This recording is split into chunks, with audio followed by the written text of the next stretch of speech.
Getting up close and intimate. Totally not taboo with Tracy. Celebrating sexual positivity both in and outside the bedroom. Okay, well, welcome to Totally Not Taboo. Today, um, today we are talking to Saskia. Um, Saskia Strafella is our guest today on Totally Not Taboo. This is where we talk about everything about sex and sexuality that most people would consider taboo. Saskia is, she is, I don't even know how to describe her, but she will describe herself. She works with wild women and wild woman tantra and womb work. So, without any further ado, I just ask my audience to keep an open mind and to whatever you hear, please just be curious as I am, to hear more about what we're talking. So, Saskia, welcome to Totally Not Taboo. Please, would you introduce yourself and tell our audience a little bit more about you? Thank you, Tracy. So honored to be on your show. My name is Saskia, and I run a practice which is called Wild Woman Tantra and Womb Work. And I am a traditional Tantra practitioner and a womb worker, which means that I follow the lineage of womb theology, which teaches women how to connect to their menstruation consciously and how to connect to the essence of their womb spaces through understanding that women, we are cyclical nature. We have a cyclical nature and we must honor that nature. And I also work with traditional Tantra along the lineage of the Kaula tradition, which originated as Kashmiri Shaivism, a part of India. And it also teaches you about the nature of consciousness and the nature of our reality, which is a very basic explanation. It is an extremely vast philosophy, a very transcendent yoga, which is a total catalyst for human transformation and self-realization. Wow, that is quite a mouthful. And we're going to pick it apart Yes. as we go along so that I can understand more and so can our listeners. So, your bio is very beautiful and extensive. And what I love about you from the outset is your energy. It's so calming. And you've traveled quite a distance to get to the place that you're at now. For those who wish to read more about your bio, they can find you at just say it for me properly. I am wildwoman.coza. Thank you very much. I really enjoyed reading your bio. And what I also loved is learning about you, who I am. Your writing is poetic, really, really beautiful. And so before we get to that, I'd like to know about your workshops, about womb yoga. And before we get to the womb yoga itself, can you tell me about wombology?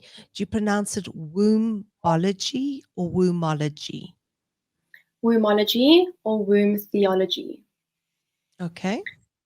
which is a very ancient teaching. It's very tantric in its essence. Mm. And it's a teaching where women used to come together for centuries at a time, just before the patriarchy, actually, and during the patriarchy in secret, where women used to come together under what was known as the red tent, where women would come and bleed together and share stories when they are bleeding, because when we are bleeding, womb theology says that we are at our most imbalance when it comes to our polarities of masculine and feminine within the body and within the brain. And so when a woman is in tune with her bleed cycle, she becomes almost shamanic in a way, whereas the veils of illusion are lifted and we see beyond illusion. And this is only if we are deeply aware of ourselves, of our body, and of our bleed cycle, if we really honor our body during our bleed cycle. And so womb yoga helps women into this space within their bodies, within their cycle. Womb yoga is designed to balance your cycle, all 4 phases of the cycle, of the menstrual cycle. I created womb yoga because I feel like our education system doesn't teach young women about the truth of our period, about the truth of the womb, how it functions. And then if we're going into Eastern tradition, the power of the womb, the power of the bleed. So the womb yoga is a mixture of womb theology, which is this ancient tradition, and traditional tantra, which is what I've studied along the Kaula tradition. And I've merged these 2 teachings, which are actually very similar at their core. And they come together for this womb yoga. And it helps women connect to the essence of their body. May I just ask you, Kaula? Kaula. Kaula. Can you Yes. explain a little bit more about that? Yeah, so in Tantra, there are many different pathways and sects that came from Kashmiri Shaivism. Kashmir is a part of India, and Right. Shaivism is a tradition that came from Kashmir, so Kashmiri Right. Shaivism. And one of the traditions that I've been trained and that I've just so fallen deeply in love with, that I merge with, that I really feel one with, is Kaula. And it's a tradition where we realize that the union of Shakti and Shiva is ultimate consciousness. And that comes from the heart space. So in the Kaula tradition, we teach a lot about the heart. We believe that the heart is the essence of reality. And so this teaching is so profound because it teaches you about the essence of reality and the nature of yourself as a human being. So it really poses the question, who am I? Who am I in this reality? And who would I like to be? And we merge from that place, and that's a place of heart. And this is why we work with desires, and this is why we work with sexuality, because it's not anything that we're denying, and we're not negating anything, especially our sexuality. Because sexuality is the essence of being a human. It's the expression of consciousness. Right. Now, I love that. And I've had my own training in Tantra and consciousness, sexuality, and so on. So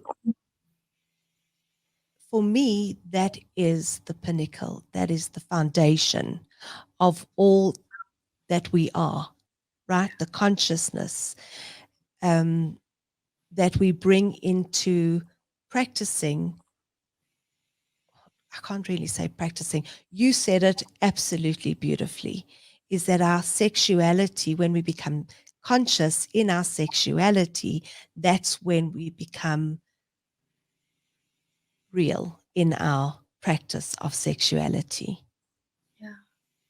And we are, as we are in our sexuality, that is our essence. Yes. Yes. Yes. Your sexuality is an expression. It's an expression of consciousness. It's an experience. Exactly. It's nothing to be ashamed of. Nothing to feel guilty about. You came from sexuality. And if you look at nature, nature is continuously in sexual act. Nature is continuously making love to reproduce and create more life. This is the nature of the entire cosmos. Exactly. And the truth of is that when you are alive in your sexuality, you are creative. If your sexuality is dead or not alive, you are not in creativity. Yes, and the tantric tradition says that there is no such thing as disease, that the body manifests pain and illness and dis-ease as a disconnection from essence, which is sexual life force, which is sexuality. So if you feel that you repress your sexuality in any way and you push it down, or there's a shame that maybe resides in your body, what happens is that the body manifests it as a perversion or an illness or a disease. So we don't even believe in disease. We find that if there is no pranic life force moving through the body, it's just a constriction of energy that doesn't know where to go. It cannot flow. And as you said so beautifully, if there's no aliveness in the body, then there's a constriction of energy, and that's where illness comes from. That's where pain comes from. And I see it so much with my clients who come to me, the majority come to me with sexless marriages. And if we go really, really deep into the reason that there is no sex within the relationship, so much of it is buried in trauma, childhood trauma, and so on.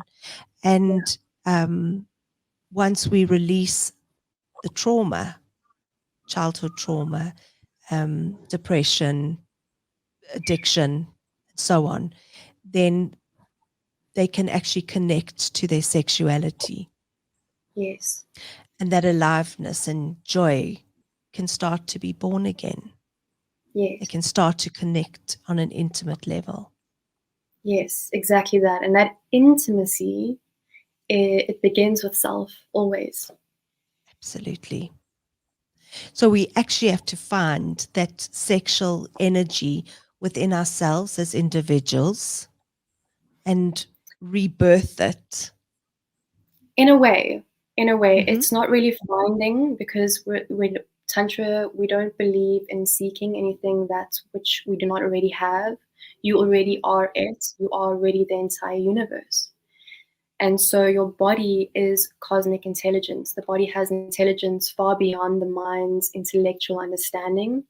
And this is why Tantra is such a physical experience. It's a heart experience, because to experience the self really is consciousness experiencing itself. And so that intimacy comes from already, it's just a revealing of what's already inside of you. So how to strip away the layers of maybe trauma, as you say, or pain, anything that perhaps is residing in the subconscious mind. And this is where womb yoga is so potent for women, because the womb is the dark center of a woman's subconscious mind, which means that there is so much ancestral pain, trauma, shame, baggage, sexual trauma, whatever it is, and it's held within the layers of the womb. And that's the subconscious mind. And so that's why a lot of women struggle with luteal phase specifically before they bleed, which is known as also PMS, premenstrual syndrome. And we have these really intense symptoms. We are so disconnected from the truth of our reality and the truth of our purpose. And we keep pushing it down and pushing it down. And we don't want to hear what the body and what the cycle is asking of us. And so this is the disconnection from self. That is where the disconnect with intimacy happens. So tell me more about the actual womb yoga. Is it movement? Is it chanting? Is it... Tell me more what a practical... It's everything. The way that I have created this yoga is it's movement based. It's a lot of breath. So we're cycling the breath. We're using a lot of breath to cycle down and channel into the womb space, specifically the lower chakras. So the root and the sacral chakra are very important. The root chakra is right in the cervix of a woman. The sacral chakra is within the womb space. So these are energetic spaces. So I say this is for all women who are currently bleeding, women who are in menopause, girls who have just started their periods or who haven't even started their periods yet, for mothers who maybe have had their wombs removed. It doesn't really matter what your physical structure is. You have the energetic space within you to contain this energy, this creative life force, and that's what we're working with. So we're working with prana, a lot of breath What is work. prana? Prana is life force or breath. It's the breath. So we're really working with prana and life force, moving it through the body, moving it through the womb space. We do womb meditations, a very, very deep meditation where we can go into a yoga nidra, which is very deep meditation. It's a yoga that's between wakefulness and dream space, where your subconscious mind is its most active. The body is super relaxed, and you can just drop into the womb and do a deep meditation and really feel what is happening inside your womb. And we do some movement as well. We do a lot of contractions, although I only recommend contracting the womb during 3 phases of the cycle, not when you're bleeding. I believe that the bleed itself is already the practice. When a woman is bleeding, she is already embodied and she is already meditating. So long as you are aware of your bleed and with it, really be with it when you bleed. Talk to me about embodiment and ancestral healing. Yeah. So I'll first go to ancestral healing. In the womb theology teaching, we understand that women are connected through each other's womb spaces. For example, you would be connected to your ancestors through your womb, your mother's womb, your grandmother's womb, your great-grandmother's womb.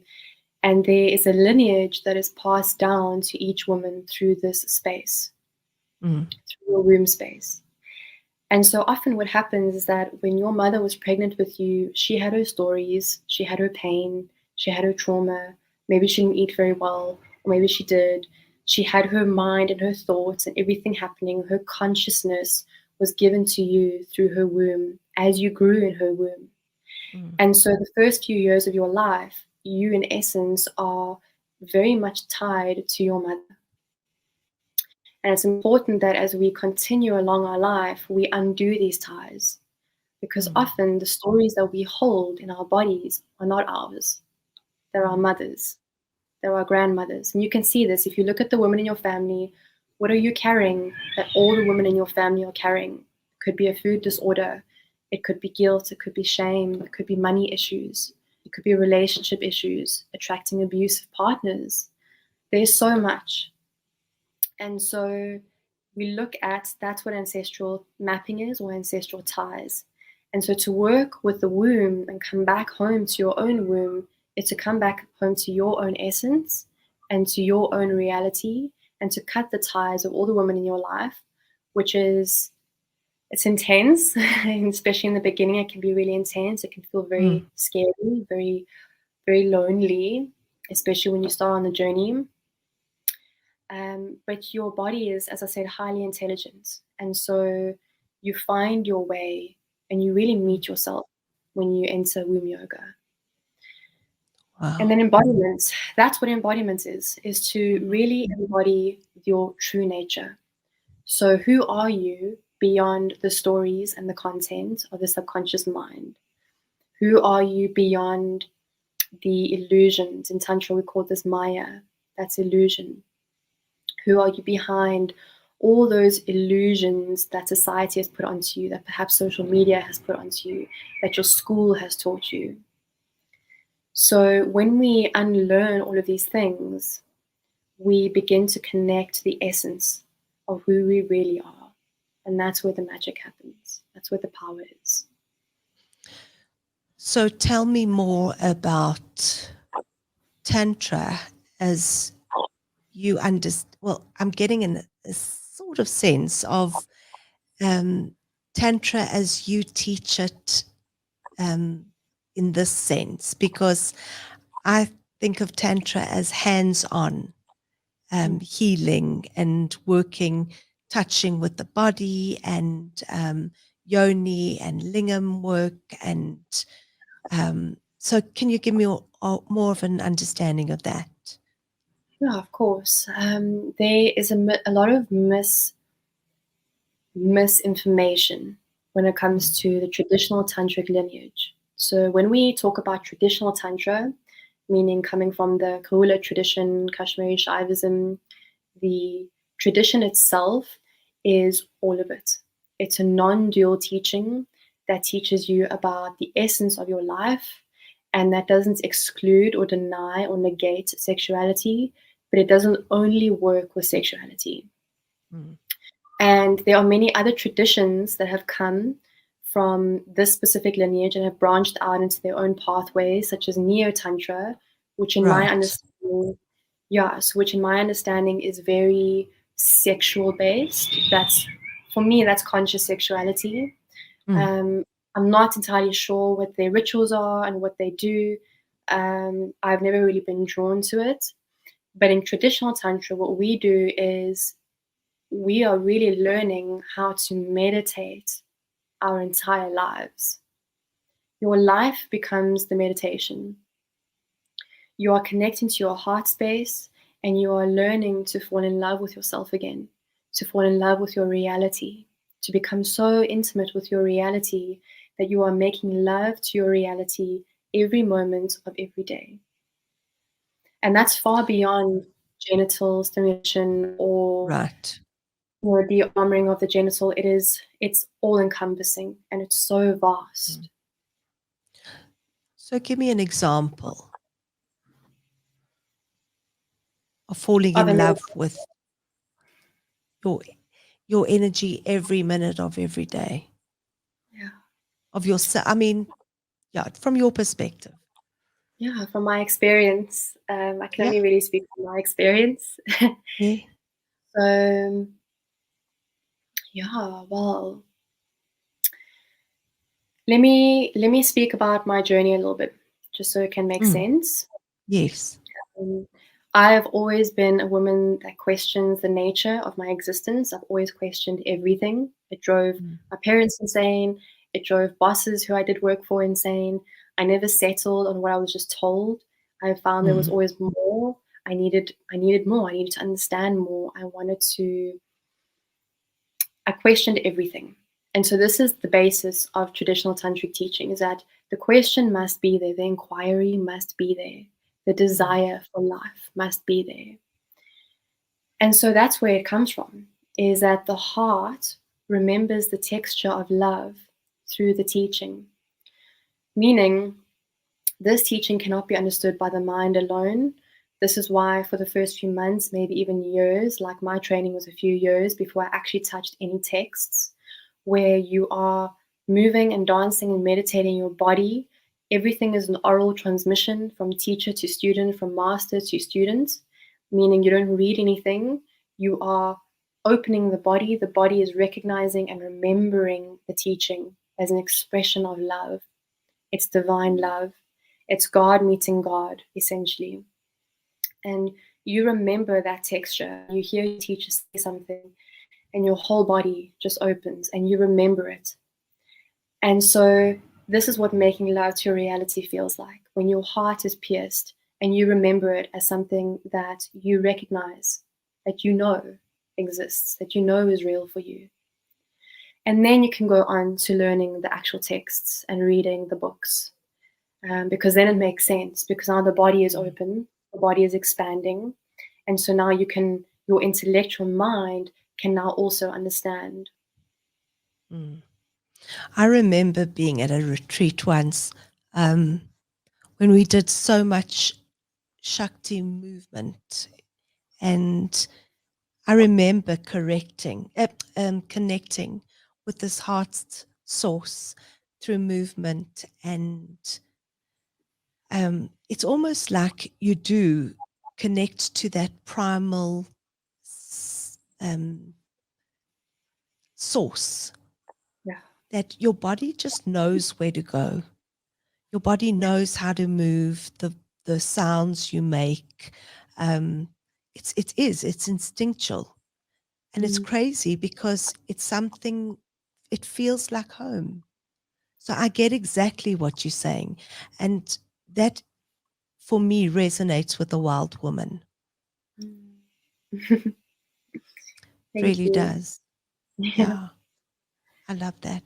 So we need to take a little ad break. And while we are talking about bodies, we all know that summer bodies are built in winter, but that can be easier said than done.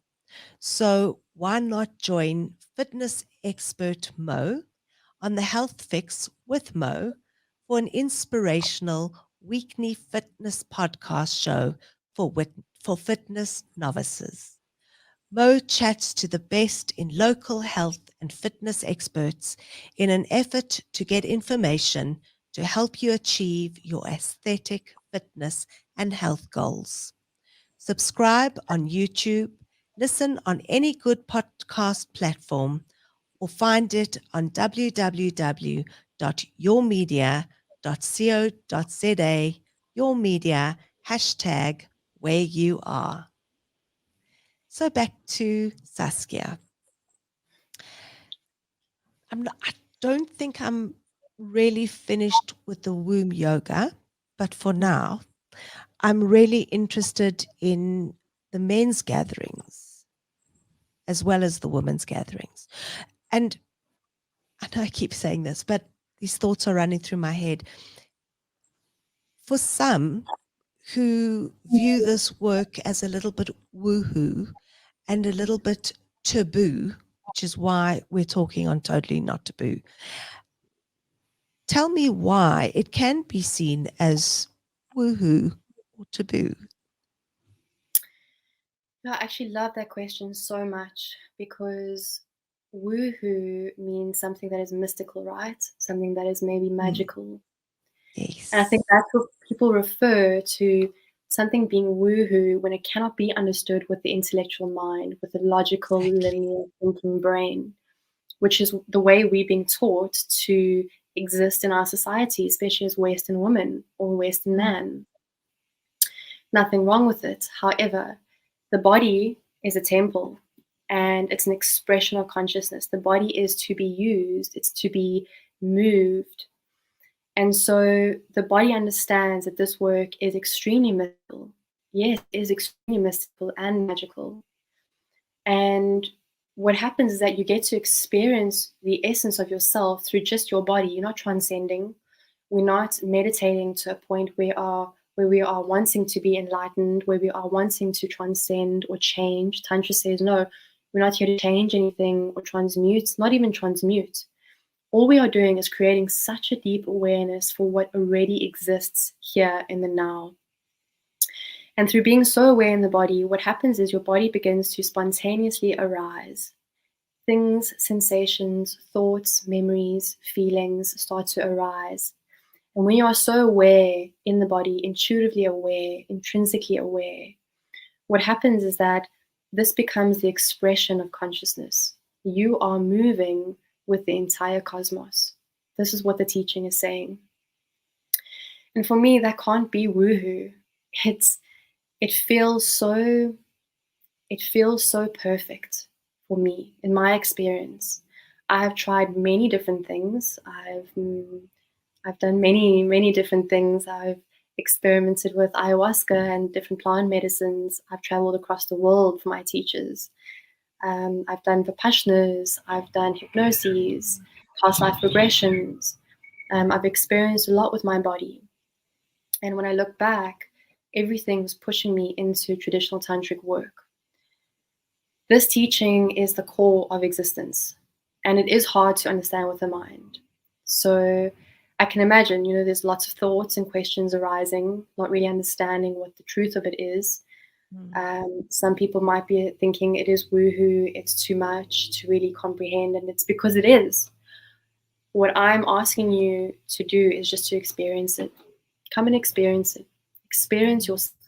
Because when you experience yourself, you can feel that is not woohoo. It's just mystical, it's real. To be with yourself in the total empty space, that's reality. I think we're so used to having a mind that is so full of thoughts and pain and trauma and thinking and overthinking and overanalyzing that we forget that our natural state of being is to be totally at ease. is to be space, is to just be empty. Mm. I And love from that because it's so difficult, and I do this with my clients at every session. Relaxation um, exercise, and I challenge them to be in their bodies and to close off the mind, to be an empty vessel, just to breathe. And some manage quite well, and others really, really battle to shut off the mind and to be present in the body, just be conscious. So I love that exercise. It also tells a lot about the client itself, themselves.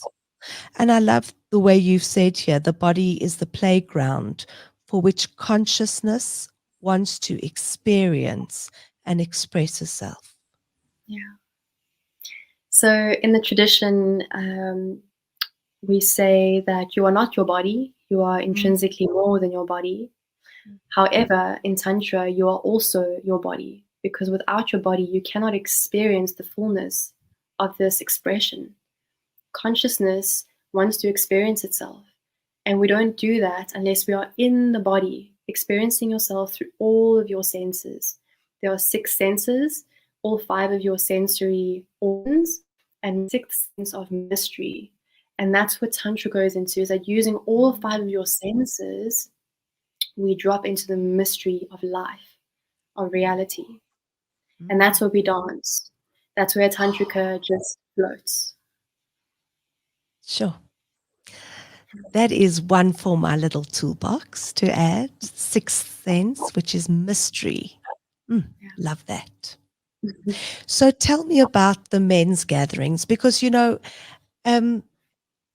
yes, there is a lot of focus on women when it comes to Shakti energy. And I'm not saying that there's a lot of energy for women, but I find that men are a lot more in their masculine energy. And we'd like them to be infused with a little bit more feminine energy. So, what happens in these men's gatherings? Exactly the same thing that happens in the women's gatherings, where we are doing the exact same practices. Men are also Shakti, men are also Correct. feminine. You see, we're working with the Correct. polarities. And as I said, the Kula tradition believe that it is the realization of the union of Bhairava or Bhairavi, which means Shakti or Shiva, the God consciousness, the polarities of masculine and feminine come together in unity in the heart space. And there is only one heart, and men and women have the same heart. There's not a masculine heart, there's not a feminine heart. So the work is the same. And in my experience, a man has a very linear body. The body functions 24 hours. They can do the same thing today as what they did yesterday, as what they will do tomorrow, and it feels right, feels good. And I'm just generally speaking. And women are monthly, cyclical. So we work with the seasons, we work with the moon, and we work with our bleed. It's not by mistake that we have 4 phases. We are very cyclical. So the work is the same. We are feeding the same energy with men. Men are also feminine. Men have this powerful feminine nature in them. And what we do with tantric work is that we just help them embody what is already inside of them. We are just revealing also their true nature to themselves. And it's different for every man. Everybody's journey is so unique. Can we go back to those 4 dimensions of a woman's cycle? Yes. So 4 elements? Yes. So the 4 physical cycles, you have your bleed, the menstruation, follicular phase, ovulation, and luteal.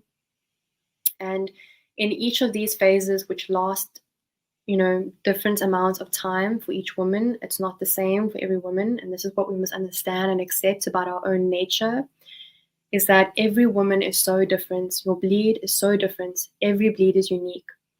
And in these 4 cycles, each of these phases have a certain type of wisdom. I'd like to call it a wisdom. And if you're honoring your body, during each of these phases using breath work.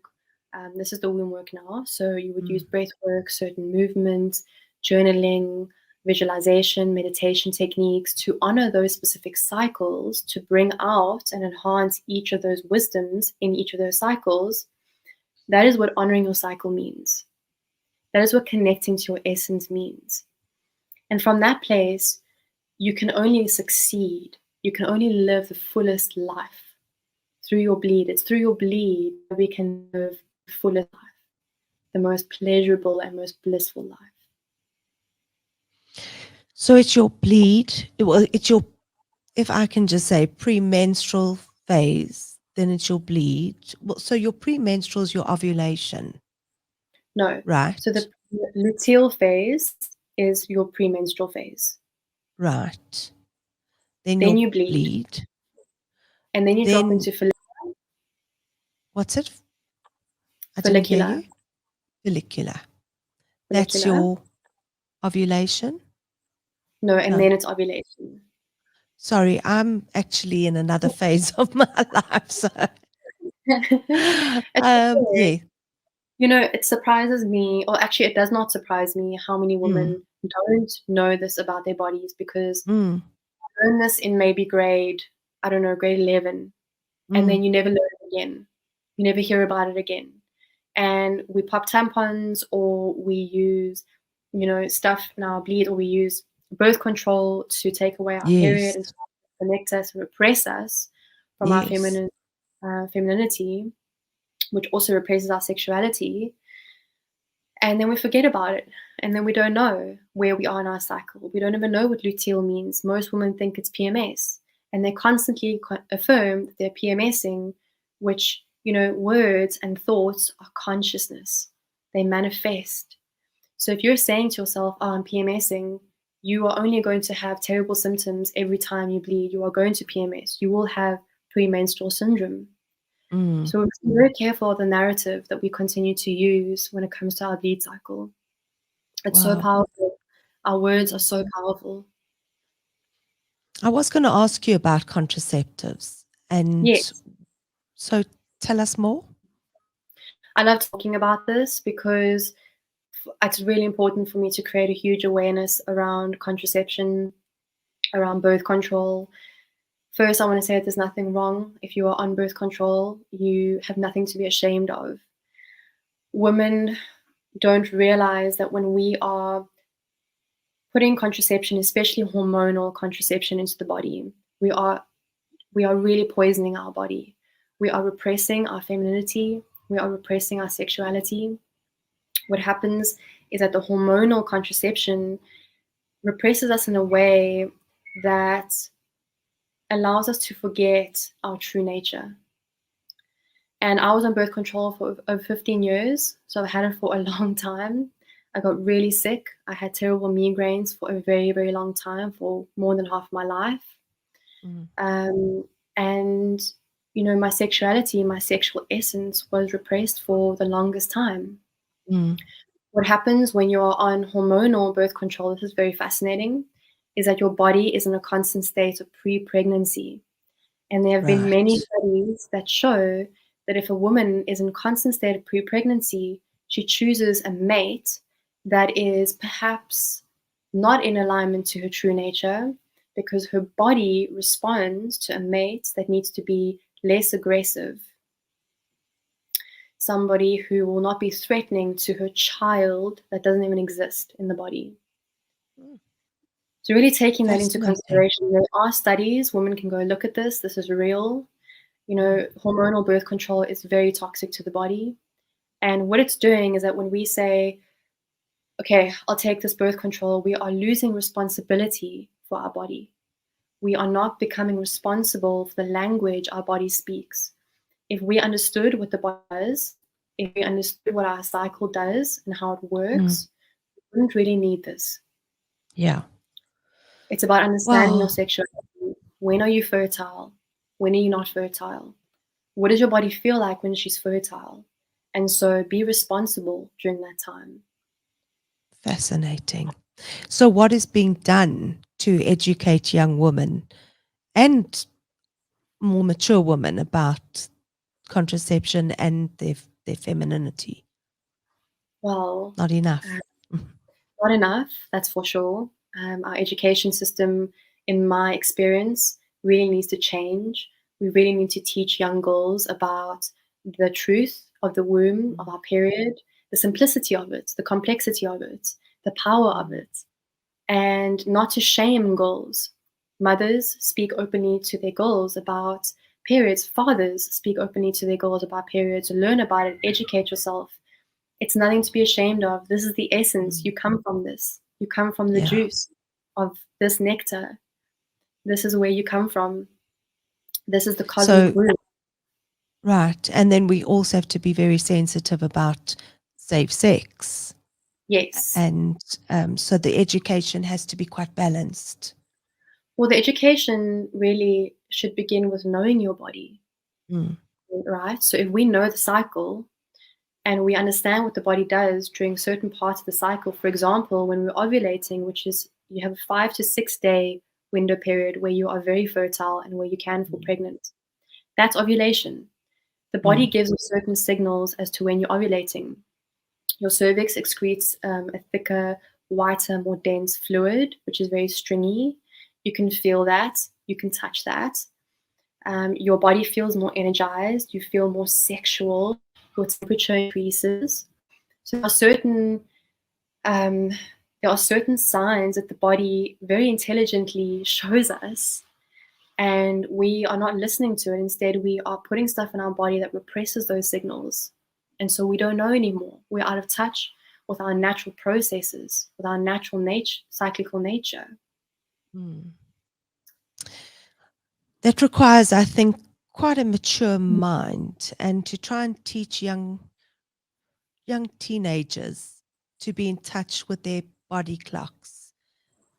I suppose it takes a really long time or a deep consciousness that I'm not quite sure how many young teenagers have the ability, the emotional maturity to grasp these concepts. But I suppose that's for another talk. Yeah. No, in my experience, I feel that our young people today are waking up very quickly. Our younger Very much generation so. is very, very awake. And I have no doubt that if that's where consciousness is meant to move, that it will move there. But I think having conversations like this is all we can do for now. It creates an awareness. I've created a course as well. I've created many online courses for women to go onto and to receive this education. And, you know, for me personally, it served its place. I had birth control. It served my place.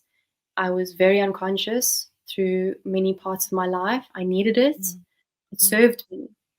And then I reached a point where I became more aware and I had to unlearn it. And this is where I am now. So really trusting your process and know that there's no shame. Wherever direction you go, there is no shame. Absolutely. That's what we have to teach. That's also what Totally Not Taboo is about, is really presenting all aspects of sex and sensuality and debunking the myths, that there is no shame about expressing your sexuality in it, whichever way it presents itself. So, Saskia, there is actually so much more I wanted to talk about, for example, the red tent and so on. But we are over time. And you can see when I go over time, I'm really enjoying the topic of discussion. But if people want to know more about you and your practice, they can get you on your website, as we said before. Please just repeat it. I don't want to get it wrong. It's iamwildwoman.coza. Exactly. Thank you so much for making yourself available today. And I really hope that so many people have learned the value of your beautiful work and the contribution that you make to the universe. Thank you, Tracy. And especially to opening people's ideas to consciousness. Because once you do, it is a beautiful journey. Yeah, thank you for having me on your show. It's an absolute pleasure. Have a beautiful weekend. And I hope your weather makes up its mind like ours here in Joburg. Thanks, Tracy. And all the best. Thank you to our listeners. Join us again next episode here on Totally Not Taboo.